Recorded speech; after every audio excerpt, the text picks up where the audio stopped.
Asa ka? Asa ta? Hala. Ibaw siya ang manager na adiri. Kapuya naman na magsige panugo eh. Ibaw ka nagtakian pa ni atong mga tiil. Kita pa'y sugo-sugo ko. Nga, mag-unsa man ko? Agkan man yung trabaho uning hotelan eh. Unsa man ni diri, unsa man yung toilet nga wala man ni tissue. Asa man tong loader? Loader. Tissue sa CR number 3. CR number 1 tissue pod. Ayaw mo panugos ko kay manager ko diri, manager. Ano dai mo? Tarong nga naglimpyo dira. Sakit na diat na napian pa sa inyo patang sugo-sugoon. Paglihok mo ginyo diha. Manguha ako kwarta diri manager ko ha. Dili mo pwede manugo o tuan ako na anak ko nanawag. Unsa na pud imong? Ano man yung mga kustumira diri nga pumpol na ni sila magsige man ng panugo aning napiang pata. Grabe naman yung mga kustumira ni. Oh, CR number 3 wala pa tissue. Asa na ron? Grabe man ipakatakulanan naman aning mga napay mga kustumira mga badlungo, napay mga empleyado.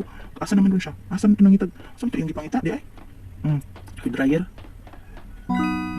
Asa to? Uy, sus ginoo ko kalayo ba din nimo ay? Ano dili naman ikaw magkuha ng ikaw may magpaugas imong buhok. Nari-ari ka kutilo niya wala kay gang hair dryer. Asan to? Ay sorry na to. Asa to?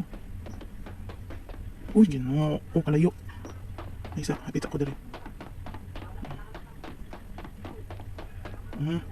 Tara imong hair dryer sir, kapuya naman mo sir. Oy, maura to, kay isuhol. Uy, isa ko sa white tip. Sakit na niya atong tiil. CR number 1, apoy white tissue. Uy, kagrabe naman aning mga empleyaduhan eh. Maabot lang ang Christmas di kita mo taga bonus. Grabe, sa pagkuha ng tissue, dili mo pa kuan. Ganihara kog sugo diri, magkamo lang gyapon ang magsigig. Ganihara kog sugo diri, wa gyud natuman. Grabe, mag-meeting taon niya ha. Mag-meeting.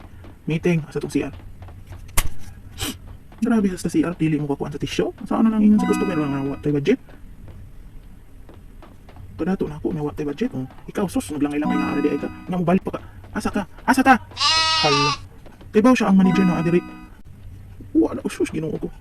Wa ni padayon og butang og tissue ako pagi pabutang. Hala. Manager in taon ko diri oy. Manager ko diri. Di in taon ko ulipon. May nagsakit pa na atong tiil. Okay, asa naman dun?